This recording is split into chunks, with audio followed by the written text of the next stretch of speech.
योग से मुक्ति, ज्ञान से सिद्धि और भक्ति से भगवान। तरीका है हर चीज का प्रोसेस। तो भक्ति एक इंसान को सुख पाने के लिए या वैसा जीवन पाने के लिए जो वो चाहते हैं कितना मदद कर सकती है? देखिए, मैं कहती हूँ भक्ति सुख भी नहीं देती, भक्ति आनंद देती है। There is a difference between सुख एंड आनंद। सुख इज टेम्परेरी, आनंद इज परमानेंट। सुख ये गर्मी लग रही, एसी चल गया, सुख मिल गया, लेकिन आनंद मिल जाए ये जरूरी नहीं। आनंद ये है कि गर्मी में भी मजा हो, वो आनंद। वाह, वाह। वो परम आनंद जो मिलता है वो भक्ति से मिलता है। आपको चीजों से सुख मिल जाएगा पर आनंद भक्ति से मिलेगा। आनंद इन द सेंस कि कुछ ना होते हुए भी मौज हो। ये जो हम नाम लेते हैं फकीरों का, उनके पास संग्रह, मतलब चीजों के नाम पर क्या होता था, एक खप्पर छोटा सा, उसमें मांग के लाए, भिक्षुक के जैसे रोटी मांगी, एक तन का कपड़ा, उसी को धो लिया, उसी को सुखा लिया, जहां पेड़ के नीचे जगह मिल गई वहां लेट गए। पर उनसे ज्यादा कोई सुखी है दुनिया में? नहीं। हाँ, करेक्ट। उनकी अपनी फकीरी की अपनी मौज होती है। मैं कई उदाहरण कई बार देती हूँ कि एक फकीर थे, उनके झोपड़ी में आग लग गई, तो सब गांव वाले भागे भागे आए उनको बताने के लिए कि बाबा आपकी झोपड़ी में आग लग गई, झोपड़ी में आग लग गई। तो बाबा ने पूछा मुझे क्या? बोले बाबा तुम्हारी झोपड़ी में आग लग गई। तो बोले फिर तुम्हें क्या? तुम भी शांति से रहो, मुझे भी शांति। ये फकीरी, और ये फकीरी आती है भजन से। यहाँ पर भजन भक्ति काम करती है। तो अगर इस तरीके की मौज चाहिए, इस तरीके का परम आनंद चाहिए, तो बिना भजन के नहीं मिल सकता। मैं जैसे आपने भी कहा, मैंने अक्सर लोगों को कहते हुए देखा कि भैया अच्छे कर्म करो, बस भजन भक्ति की जरूरत नहीं। हाँ। मैं इसमें बिलीव नहीं करती। मैं मानती हूँ अच्छे कर्म करो, वो आपको आगे लेके जाएगा, बट फिर अगला स्टेप भक्ति आएगा। आपको स्टेप पे पैर रखना पड़ेगा, आप उसको स्किप नहीं कर सकते हैं। क्योंकि हमारे शास्त्रों में लिखा है कि योग से मुक्ति, ज्ञान से सिद्धि और भक्ति से भगवान। तरीका है हर चीज का प्रोसेस है। सिद्धि चाहिए, ज्ञान लीजिए, आपको मुक्ति चाहिए, योग करिए, लेकिन भक्ति से भगवान। भगवान को पाने का अगर आपके मन में चाह है तो वो तो भक्ति से ही मिलेंगे। भगवान ने स्पष्ट कहा है, चाहे वो भगवत गीता में कह लीजिए, भागवत में कह लीजिए, भगवान कह रहे मुझे बिना भजन पा ही नहीं सकते। भजन का मतलब उन्हें याद करना। उनको बिना याद किए आप कैसे पा सकते हो?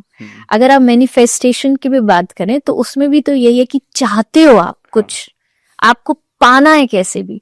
तो जिस दिन हमारे मन में वो चाह पैदा हो जाएगी ना भगवान को पाने की, कि मैं कुछ भी कर गुजरूंगा अपने भगवान को खुश करने के लिए, उस दिन भगवान आपके सामने खड़े होंगे। तो ये भजन है, ये भक्ति है, और ये मस्ट है, आपको करना ही पड़ेगा अगर आपको परम आनंद चाहिए तो लाइफ में। तो जब हम आपने कहा भजन, तो भजन का एक तो मतलब जैसे आपने बताया कि भगवान को याद करना जी।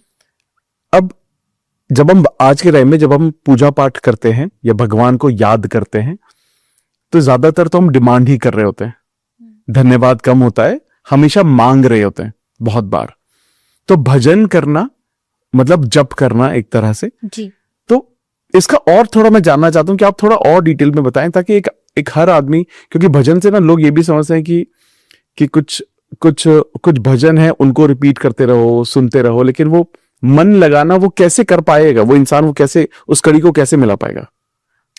देखिए, पहला तो जो आपने कहा कि भक्ति में लोग मांगते हैं, मांगना और भजन ये दोनों कभी साथ नहीं हो सकते। सही, ओके। ये तो पक्का है। वो तो मुझे लगता है दुकानदारी है, भजन नहीं है। दुकानदारी में लेन देन होता है, भक्ति में नहीं होता, प्यार में लेन देन नहीं होता। तो ये तो बात यह खत्म हो गई। दूसरा, भजन का देखो वेरियस तरीके हैं। एक है कि आप पूजा पाठ कर पा रहे हैं तो आप वो करिए, आपके पास तीर्थ जाने का समय, वो भी एक भजन का रास्ता है। लेकिन जिस युग में हम जी रहे हैं उस युग में कहा गया है, अगर हम अपने धर्म शास्त्रों की बात करें तो, कि कलयुग केवल नाम आधारा। सुमिर सुमिर नर उतर ही पारा। भगवान जानते थे कि कलयुग युग ही ऐसा है कि यहाँ पर लोग भागेंगे, दौड़ेंगे, पैसा कमाना है, ये करना वो करना। ऐसे समय में उनके पास ना तो समय होगा मेरे लिए, ना उनका मन भी नहीं होगा। मन लगाने बैठे, जैसे लोग कहते भजन करने बैठते तो सारी दुनिया याद आती है।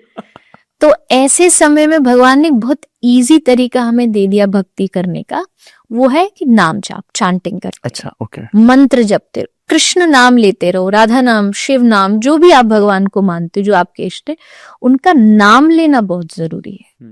सबसे बड़ा भक्ति का आज के युग में अगर कोई रास्ता है और इजीएस्ट रास्ता है, डिफिकल्ट तो और भी है, कौन कर पाएगा। मैं अक्सर कथा में लोगों से हाथ उठवाती हूँ, मैं बोलो कौन कौन पूरे अपनी प्रॉपर्टी दान कर देगा, कोई हाथ नहीं उठाता।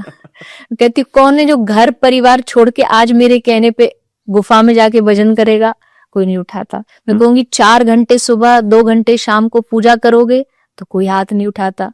सिर्फ पूछते अच्छा एक काम करो, आप चलते फिरते खाते पीते सोते जगते बस बोलते रहो हरे कृष्ण कृष्ण कृष्ण हरे हरे राम राम राम, ये कर पाओगे तो हाथ उठा दो। मैं कहा बस यही करना है, इससे ज्यादा, इससे मेहनत हम आपसे मांग ही नहीं रहे, हम आपसे कह ही नहीं रहे कि भैया सब दान कर दो, ये कर दो वो कर दो। भाई इतना करना है, आप भी बैठे मैं भी बैठी हूँ। जब आप क्वेश्चन कर रहे हो मैं अपने मन में बोलती रहूं हरे कृष्ण हरे, मैं जब आंसर दे रही हूँ आप अपना मंत्र जो जिसमें आपको बिलीव है आप वो बोलते रहो। आई थिंक मेरी दृष्टि में, मेरी नजर में इससे बड़ा कोई साधन नहीं है, इससे बड़ा भगवान को खुश करने का कोई साधन नहीं। आप जितना चांटिंग करोगे, जितना आप बोलोगे, जितना रिपीट आपकी जिह्वा करेगी भगवान के नाम, ये क्लीनिंग प्रोसेस है, माइंड को क्लीन करने का प्रोसेस है जो हमने आज तक नहीं किया। हम बॉडी को रोज वॉश कर रहे हैं, क्लीन कर रहे हैं, but what about the mind, what about the soul, इसके लिए हम कुछ नहीं कर रहे। और इसीलिए आजकल शरीर से ज्यादा बीमारियां मन की हैं, मानसिक तनाव ज्यादा है। बिल्कुल सही, क्योंकि मन की सफाई नहीं हो रही। मन की सफाई होगी भगवान के नाम से। हर रोज सुबह उठो, शरीर को पहले क्लीन करो, शावर, फिर अपने माइंड का शावर लो, अपने दिमाग को शुद्ध करो। उसके लिए तरीके और भी हैं, मेडिटेशन भी एक तरीका है, लेकिन मैं जिस परंपरा से आती हूँ वहां नाम जप को ज्यादा महत्व दिया जाता है। तो आपको जिसमें रुचि है, जिसमें इंटरेस्ट है, आप उस तरीके से अपने माइंड को रोज क्लीन करो। अब मैं ना जैसे आपने बात की ध्यान की, तो ध्यान भी एक ऐसा तरीका हो सकता है जिसके जरिए आप भगवान में ध्यान लगा सकते हैं, या आप किसी एक चीज पर, बहुत सारे तरीके आज के वक्त में ध्यान करने के। तो आपको क्या लगता है कि ध्यान का कितना ज्यादा महत्व है आज के जीवन में, जहां पर सब कुछ हम दौड़ भाग में ही लगे हुए हैं अपनी बेसिक नेसेसिटीज को मीट करने के लिए, या जो भी परिवार को चलाने के लिए, पैसा कमाना, घर परिवार संबंधी सबको मैनेज करने में लगे हुए हैं। तो मुझे भी लगता है कि आज के टाइम में ध्यान की बहुत ज्यादा इंपॉर्टेंस है। आपको क्या लगता है कि ध्यान आज के वक्त में कितना ज्यादा जरूरी है? देखिए बिल्कुल जरूरी है, क्योंकि कहीं ना कहीं कभी ना कभी जाके तो माइंड को थोड़ी ब्रेक चाहिए ना। आप बस गाड़ी को दौड़ाते ही रहोगे, ऑयलिंग नहीं करोगे, उसमें डीजल पेट्रोल नहीं डालोगे तो कब तक चलेगी। थोड़ा जब बहुत लंबे सफर पे भी हम जाते हैं तो बीच में रुक के ड्राइवर भी बोलता है, कहीं चाय वाय पीने रुकते हैं, कि अब थोड़ा गाड़ी को फन कर दो, थोड़ा इसको भी शांति मिले। तो ये शरीर भी मशीन है, एग्जैक्टली जैसे मशीन वर्क करती है वैसे ही शरीर काम करता है। इसको भी टाइम टू टाइम ऑयलिंग चाहिए। वो जब आप थोड़ा बैठते हो शांति से, अपने आप से जानने की कोशिश करते हो, अपनी पहचान करने की कोशिश करते हो। मैं अक्सर लोगों को कहती हूँ कि आना जाना, ताना बाना, खाना पीना जाना है, लड़ना झगड़ना, इससे मिलना उससे मिलना जाना है, सब कुछ जाना, पर तूने उसी को ना जाना जिसके पास तुझे जाना है। सारी दुनिया को जानने की कोशिश कर रहे हो गूगल पर, चीजों पर जो जीवन की असल सच्चाई है उसको नहीं जान पा रहे, उसके लिए तो आपको थोड़ा बैठना पड़ेगा, अपने आप को टाइम देना पड़ेगा। आप ध्यान के अलग अलग तरीके हैं, आप ध्यान के लिए जो भी मेडिटेशन के प्रोसेस है उससे अपने आप तक पहुंचने की कोशिश करिए, अपने आप को जानने की कोशिश करिए। मेरी नजर में हमारी जो भक्ति वैष्णव परंपरा, उसमें ध्यान को एक नाम दे दिया जाता है चिंतन। चिंतन इन द सेंस कि मान लीजिए कोई एक ध्यान करने वाला व्यक्ति है, वो कह रहा है कि एक बिंदु का ध्यान करो या एक प्रोसेस बता देता है। हम लोग क्या करते हैं, हम भी ध्यान करते हैं, लेकिन हमारे ध्यान में क्या होता है, हम भगवान की लीलाओं का चिंतन करते हैं। बात वही है कि थोड़ी देर के लिए संसार से डिस्ट्रैक्ट होकर के भगवान से जुड़ जाए। अच्छा, कैसे भगवान ने लीला करी, कैसे रास किया, तो वो चिंतन में आ जाता है, बट है वही तरीका, वही है। तो ये जो, जैसा मैंने कहा कि इस भागदौड़ भरी लाइफ में जहां सांस लेने की फुर्सत नहीं है, हर आदमी इतना इतना बेचैन है, इतना परेशान है, वहां थोड़ा सा रुकना जरूरी है, थोड़ा थमना जरूरी है। तो ध्यान से भी आप अपने मन के इनर पीस को पा सकते हैं।